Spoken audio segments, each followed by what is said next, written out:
Eu me chamo Karine de Matos Costa, eu tenho mestrado em Botânica pela Universidade Federal Rural de Pernambuco e doutorado pela Universidade Federal de Pernambuco. E eu vou apresentar a palestra intitulada A Influência dos Herbívoros Florais no Serviço de Polinização. Então, eu trabalhei com florivoria, né, que é o consumo das partes florais por herbívoros. Então, pode ser chamado de herbivoria floral ou florivoria. Trabalhei no meu mestrado e no meu doutorado eu trabalhei com herbivoria, que eram onde os herbívoros eles consumiam tanto as flores como partes da própria planta.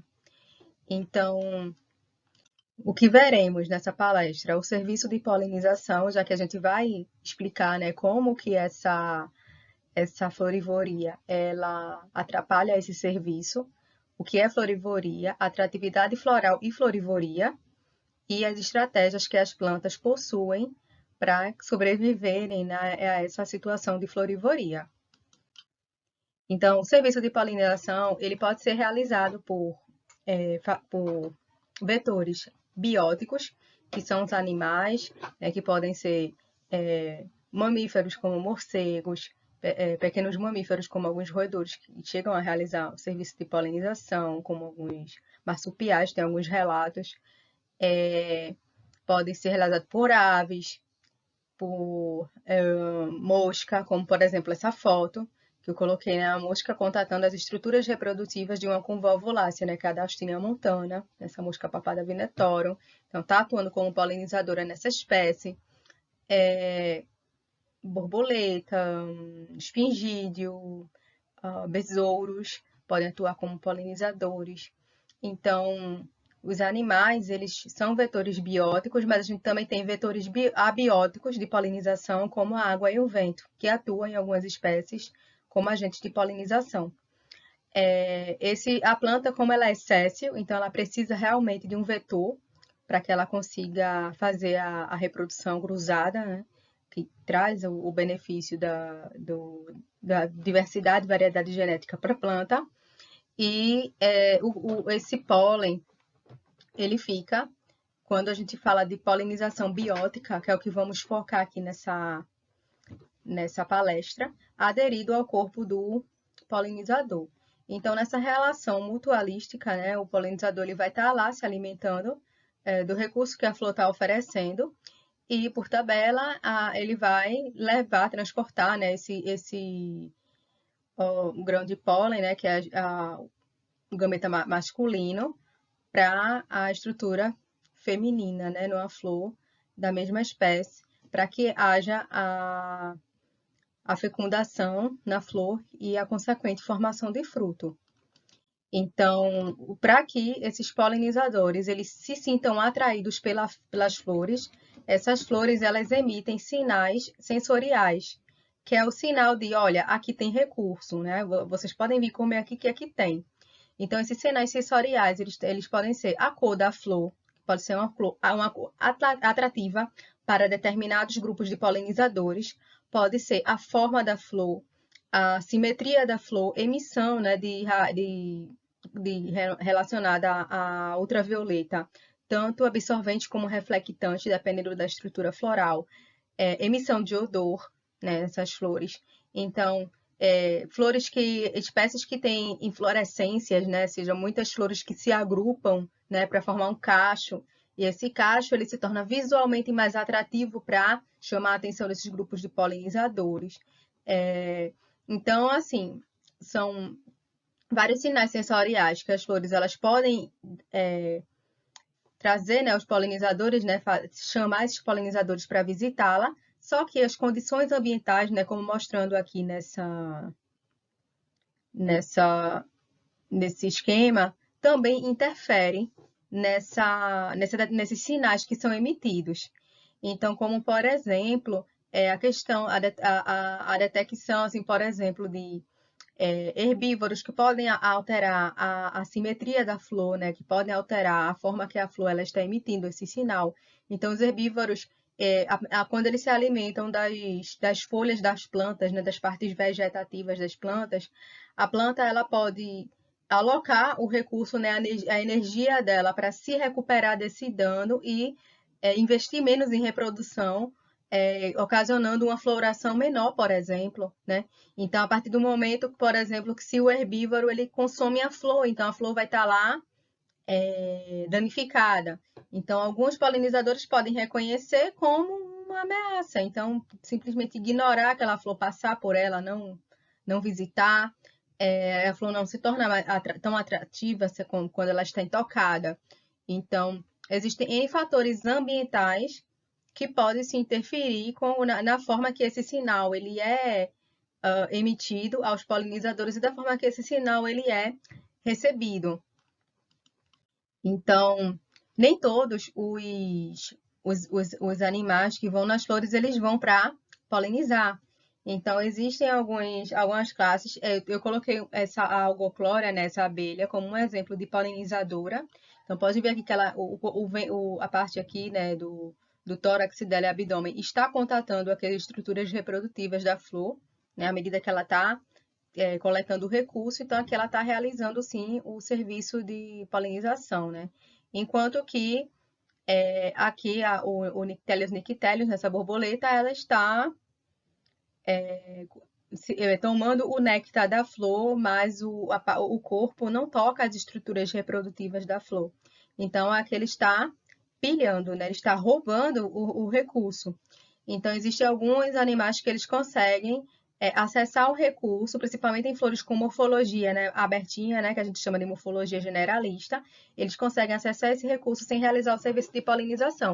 Então, a partir daí, a gente já considera eles como pilhadores, né, de recurso, né? Eles estão ali roubando o recurso, e só que existem existem trabalhos que trazem o dano negativo, assim, mostram que realmente esses pilhadores, eles fazem com que a flor ela tenha menos recurso para os polinizadores, quando a flor ela não produz néctar ao longo da antese, né? Não faz ressecreção. Existem alguns estudos que falam que os pilhadores eles podem danificar a flor, tornando ela menos atrativa para outras visitas, porque nem todos os pilhadores assim são tão legais, entre aspas, feito Nyctelius não. Ele está só aqui acessando o recurso sem provocar maiores danos às flores. Mas existem, por exemplo, algumas abelhas, como por exemplo a trigona, que ela pode atuar como pilhadora à medida que ela consegue, com que ela perfura, ela consegue perfurar a corola da flor e ela acessa o recurso a partir desse furo.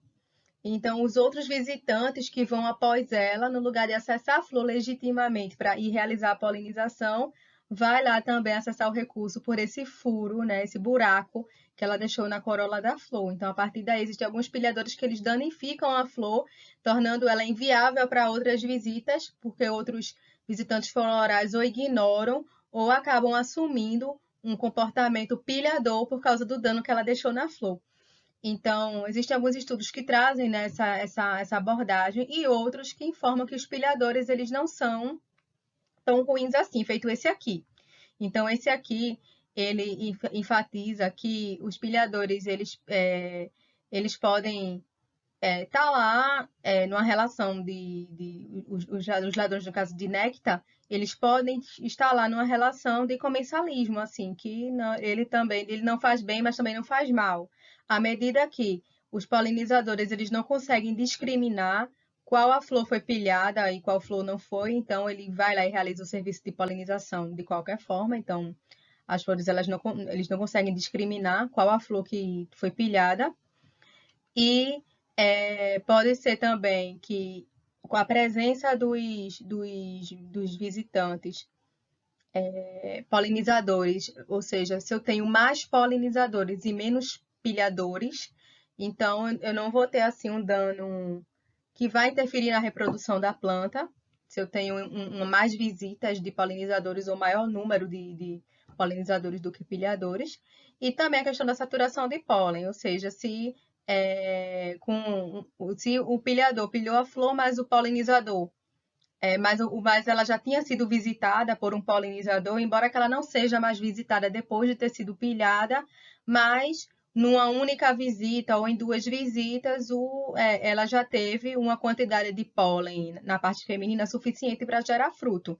Então, então nessa questão, os pilhadores eles também não têm uma influência nem positiva e nem negativa. Então, esse estudo ele traz essa reflexão, né, em torno disso, que talvez os pilhadores possam não ser tão ruins assim.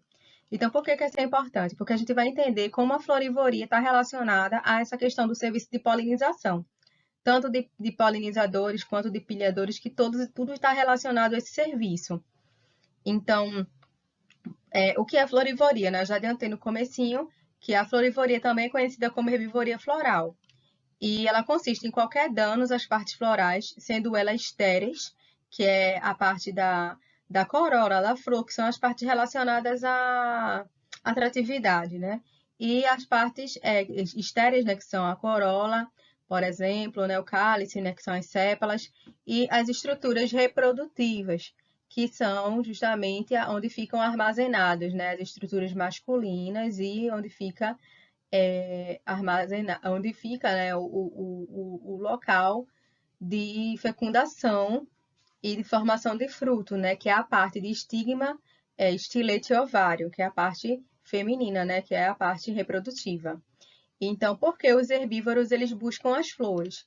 Eles buscam as flores como fonte de alimento, ou seja, para se alimentar mesmo do tecido floral, mesmo que eles não estejam sendo ofertados como recurso, como um local para o ciclo reprodutivo. Alguns besouros, que são herbívoros florais, eles acabam usando as flores como local para acasalamento. Isso também eu já vi em bicho-pau, né, que a gente chama de bicho-pau, que eles se acasalam à medida que estão se alimentando da flor.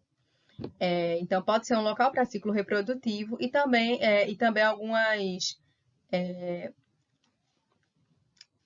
algumas mariposas, né? Os lepidópteros, eles podem colocar as larvas, no caso, eles depositam os ovos dentro dos botões florais para que a larva ela se alimente do tecido floral à medida que ela se desenvolve. Então, tem essa questão também do local como ciclo reprodutivo dessa forma. E como local para abrigo, né? Alguns besouros, eles acabam usando a flor também para abrigo. Então, são essas três situações, as principais, né? Do porquê os herbívoros, eles tendem a buscar as flores.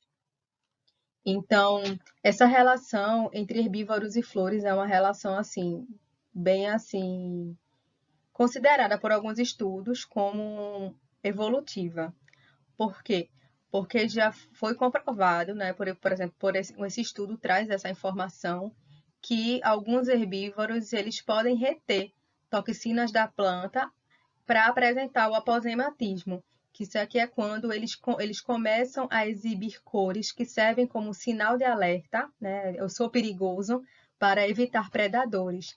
E eles conseguem exibir essas cores à medida que eles se alimentam das plantas e retêm essas toxinas que são produzidas pelas plantas. Então, a partir daí, a gente vê que existe uma relação íntima e consequentemente, evolutiva entre esses herbívoros e as plantas das quais eles se alimentam. Então, esse é um exemplo do artigo mesmo aqui, essa largata, que ela está aqui comendo esse capítulo floral. Então, existe também, né, dentre a relação dos herbívoros com as flores, a teoria de restrição neural, que é quando, por exemplo, um único herbívoro ele consegue se alimentar, né, tanto da folha como da flor, ele se alimenta de várias partes da planta, só que quando ele é submetido a diferentes partes da planta que ele se alimenta ao mesmo tempo, né? Então, ele é submetido a esses atrativos ao mesmo tempo, isso confere um menor poder de escolha quanto à preferência. Então, eles são menos eficientes, ou seja, eles se alimentam menos quando eles são submetidos a diferentes estímulos. Estímulos que estão relacionados a diferentes atrativos. Então, por exemplo, esse artrópode, ele teve uma tomada de decisão, né? Ou seja, entre capítulos e folhas de uma mesma planta, e isso conferiu uma menor eficiência, né, no ato de se alimentar desse artrópode, quando ele foi submetido a esses atrativos de forma simultânea. Então, esses pesquisadores eles chamam isso de teoria de restrição neural, né? Quando tem diferentes atrativos e isso reduz a eficiência do herbívoro em se alimentar, porque ele está submetido a ter um poder de escolha quanto à preferência, embora aqui, no caso desse artrópode, ele preferiu os capítulos ao invés das folhas. Então, quem podem ser esses florívoros ou herbívoros florais? Então, eu trouxe aqui o estudo esse artigo do meu mestrado, ele foi publicado já, e ele traz essa lista, né, desses herbívoros que eles estão associados a uma convolvulácea, né, que é a Daustinia montana. Então, por exemplo, aqui a família Acrididae, que é em diferentes fases de desenvolvimento, aquele bem novinho e aquele já jovenzinho consumindo partes da corola, as formigas, né, cortando corola, Proscopide copulando, né, os bichos que a gente chama de bicho-pau, enquanto se alimenta das partes da corola. Crisomelide, no caso aqui o besouro, na verdade o besouro ele tem um padrão de florivoria que ele fazia vários furinhos, ele perfurava a corola, vários furos na corola, e Pigormofide, aqui ele se alimentando na corola. É muito engraçado, porque ele enrolava a corola com as patinhas, como se a corola fosse um sanduíche.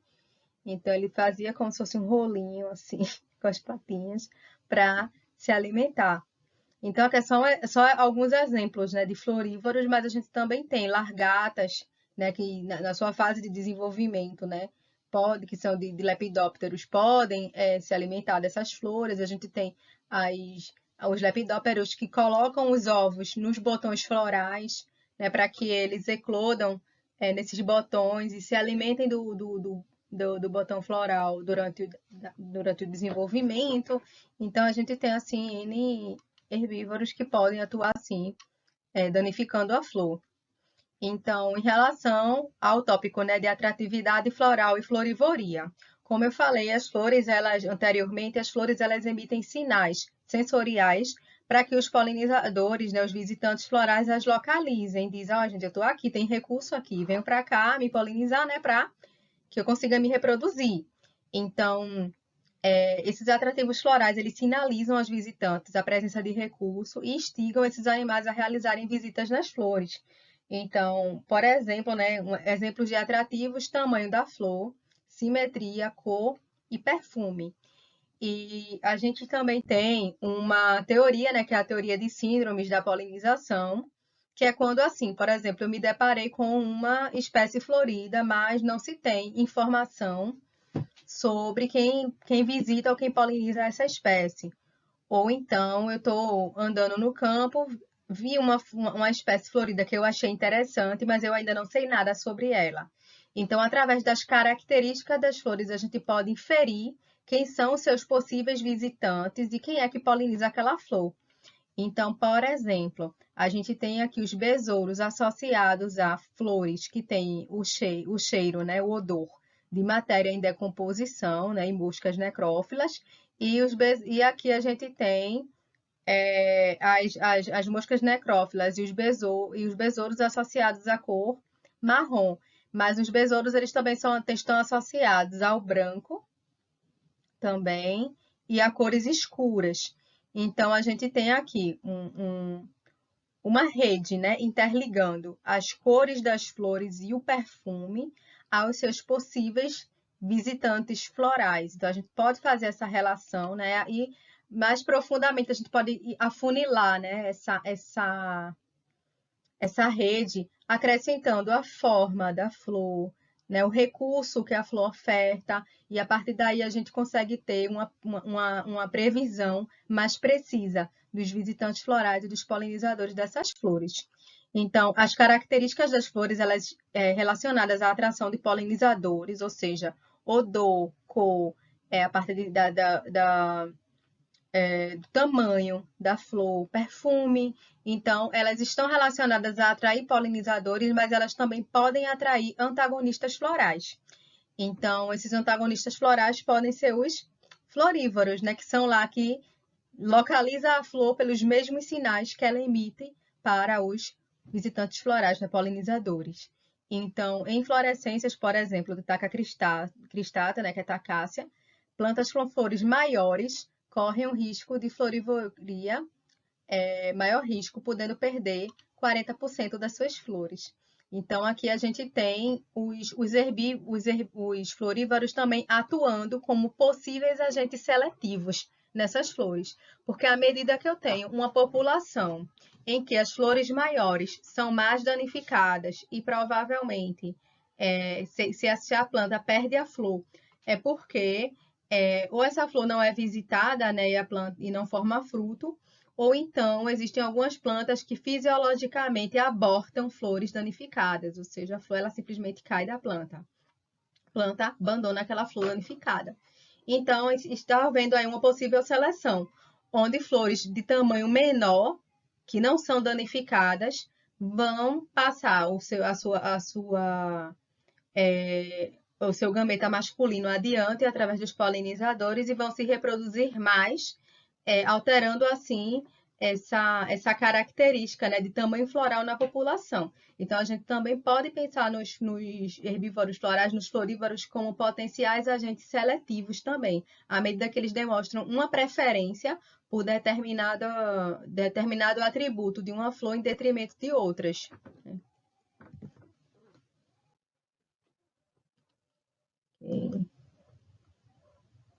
Então, isso aqui é a publicação que eu mostrei anteriormente, né? Quem são os florívoros. Então, essa é a publicação que resultou naquela prancha. E eu trouxe aqui também algumas figuras, né? Mostrando de novo a papada vinetorum, né? A mosca com o polinizador algoclora, né? A abelha. E aqui duas famílias de herbívoros florais, né? Que é a Cridida e a Crisomelide. Então, mostrando que, do mesmo jeito que essas flores, elas são atraentes, né, para esses polinizadores, né, a mosca e a abelha, elas também são atraentes para os herbívoros florais. Os mesmos sinais emitidos conferem a mesma atratividade, para quem a flor quer atrair e quem ela não quer. Então, não tem muito o que fazer aí para filtrar isso. Então, aqui eu trazendo a informação que nem sempre o tecido floral ele é um recurso. Então, como que o tecido floral ele não é um recurso? Então, eu tenho um exemplo aqui da Aca celoiana, que é a mirtácea, onde eu mostrei aqui na foto, a gente vê aqui as pétalas das plantas, elas têm uma pétala carnosa, e essas pétalas aqui, elas estão danificadas. Então, não é danificadas que vai prejudicar a flor, é que a pétala ela é o recurso para os visitantes florais dessa planta. Então, ela realmente produz as pétalas para que ela sirva de alimento. Então, o consumo desses tecidos florais, ele requer um aparelho bucal mastigador, que é encontrado em besouros, algumas aves e algumas espécies de morcego, né? Então, nesse caso aqui da Aca, o tecido floral, né, aqui no caso as pétalas, ele é um recurso. E é uma adaptação importante, né, que algumas plantas que têm essa dinâmica, eles possuem, que as estruturas reprodutivas da planta, tanto masculinas como femininas, elas precisam estar distantes do local que elas destinam para que os outros animais se alimentem como recurso. Então, por exemplo, aqui, se as pétalas elas são o recurso, né, como é nesse caso, então as partes masculinas precisam estar distantes desse local e as femininas também, para evitar que elas sejam danificadas no ato que o visitante floral esteja coletando lá, se alimentando do tecido floral, que é o recurso ofertado. Então, uma mecânica, né, uma adaptação assim muito bem feitinha para que ela aconteça de uma forma a gerar, né, esse serviço de polinização, né, ofertar o tecido como recurso, mas de uma forma que a flor ela não saia prejudicada. Então, nesse caso aqui da Daustínia montana, ela não é um recurso. O tecido floral não é um recurso aqui. Essa flor ela produz néctar. Então, só que como ela está atraente aos herbívoros florais, né, aos florívoros, então aqui eu estou mostrando um exemplo de uma flor que foi totalmente danificada. Então, pode ver aqui que dos 5 estames que essa flor possui, aqui ela só tem um, aqui, e ele está muito assim danificado. A corola está toda danificada e a parte feminina da flor aqui nem existe mais, que ela também foi utilizada como alimento. Então, nesse caso, não tem assim como essa flor, ela formar um fruto. Porque até a parte feminina aqui dela, ó, foi consumida e não tem como aqui ter restado um pólen na parte feminina para que ele pudesse germinar, ocorrer a fecundação e formar um fruto. Então, essa flor aqui ela foi praticamente inviabilizada reprodutivamente, né? Então, aqui é um exemplo de quando o tecido floral ele não é um recurso, mas que os florívoros eles utilizam e a planta ela tende a sair, né, com essa baixa reprodutiva, né? Então, o objetivo dessa palestra é trazer essa questão do impacto da florivoria, né, da herbivoria floral, no serviço de polinização, que é a etapa justamente que o polinizador ele se atrai à flor, né, a etapa de atração do polinizador, do visitante floral para a flor, né, e a partir daí ele vai fazer o transporte desses gametas. Então, o serviço de polinização ele está aí, mas existe também uma outra etapa da polinização, que é a parte da reprodução, que é quando eu tenho lá a fecundação, né, quando esse pólen ele é transportado com sucesso para uma flor da mesma espécie, e ocorre lá a fecundação na região feminina da flor, e a partir daí vai se formar o fruto. Então, os herbívoros florais, eu vou falar disso bem sucintamente, porque não é o objetivo dessa palestra, mas os herbívoros florais, eles tendem a prejudicar as flores reprodutivamente, ou na parte quando eles consomem, né, a estrutura feminina e inviabilizam totalmente a produção de fruto, ou então fazendo com que as flores elas acabem realocando o recurso, né, ou seja, a energia, né, para se recuperar dos danos provocados por esses florívoros ou herbívoros, né, e a partir daí isso faz com que haja um menor investimento em formação de frutos. Então, por exemplo, existem algumas espécies que têm na literatura o registro de que elas respondem à herbivoria, formando menos frutos, porém esses frutos têm mais sementes, né? Então, pode ser uma resposta à herbivoria, já que eu vou ter menos fruto, então eu tenho um investimento maior em sementes. Então, dentro de um ponto de vista agrícola, isso não é muito legal, né? Assim, né? Tipo, dependendo do fruto, né? Quanto menos semente ele tiver e mais polpa, melhor, né? Então, tem toda uma importância, né? Nessa questão da herbivoria, nesses estudos. Mas é só mostrando que, enquanto que nessa palestra a gente está focando nessa questão de serviço de polinização, atratividade, mas os florívoros, eles também podem interferir nessa situação reprodutiva. Embora aqui existem algumas plantas que elas conseguem sim se reproduzir bem, mesmo com a questão da herbivoria, mas por conta que a planta ela pode adotar outras estratégias para que ela consiga se reproduzir nessa questão da herbivoria, mas são poucos estudos sobre isso. A maioria, eles pontuam apenas os danos mesmo. Como por exemplo, vamos ver agora as estratégias das plantas contra a florivoria. Então, aqui, o efeito display, né, que é o aumento na produção de botões e flores como resposta à herbivoria. Então, existe uma controvérsia se realmente esse aumento de botões e flores reduz realmente a ocorrência de herbivoria ou não. Então, aqui eu trouxe um estudo onde não funcionou. Então, a espécie que tem essa estratégia de efeito display, a proporção de flores danificadas, mesmo após o efeito display, assim, não houve diferença. Assim, de dizer que realmente assim, o efeito display funcionou para que a planta se reproduzisse melhor. Então, a proporção entre flores intactas e danificadas se manteve, mesmo à medida que a planta ela mostrou uma floração maior em resposta à herbivoria. Então, assim, tem mais alimento, vamos comer mais. Então, foi a lógica aqui adotada pelos herbívoros.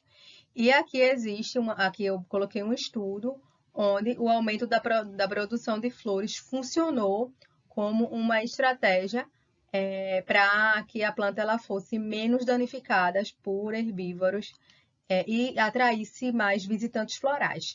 Então, como por exemplo aqui, o efeito display em algumas espécies, eles podem funcionar à medida que a planta ela produz mais flores, ela vai mascarar as flores que estão lá danificadas, não chamar tanta atenção para os danos, e assim os visitantes florais continuam indo lá nessa planta polinizar de boas.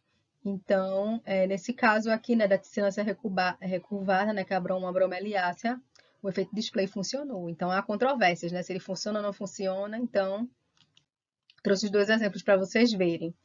Então, além do efeito display, existem algumas espécies, né, que além do efeito display, ela também faz o aborto de flores danificadas e de sementes.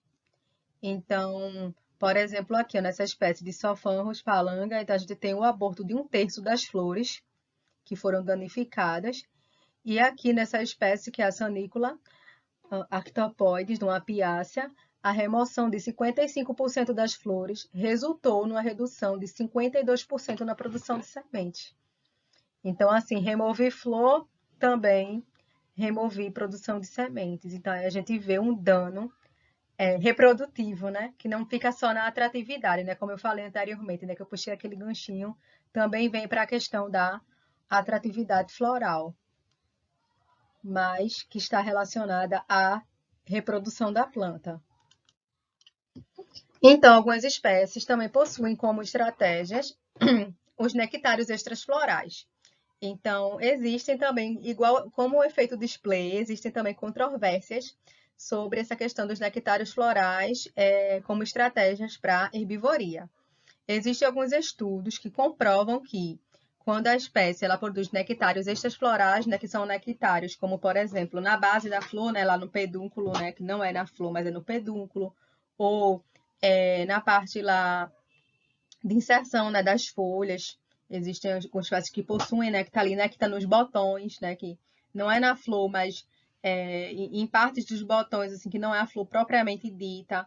Então, assim, esse néctar extrafloral, ele serve como atrativo para formigas.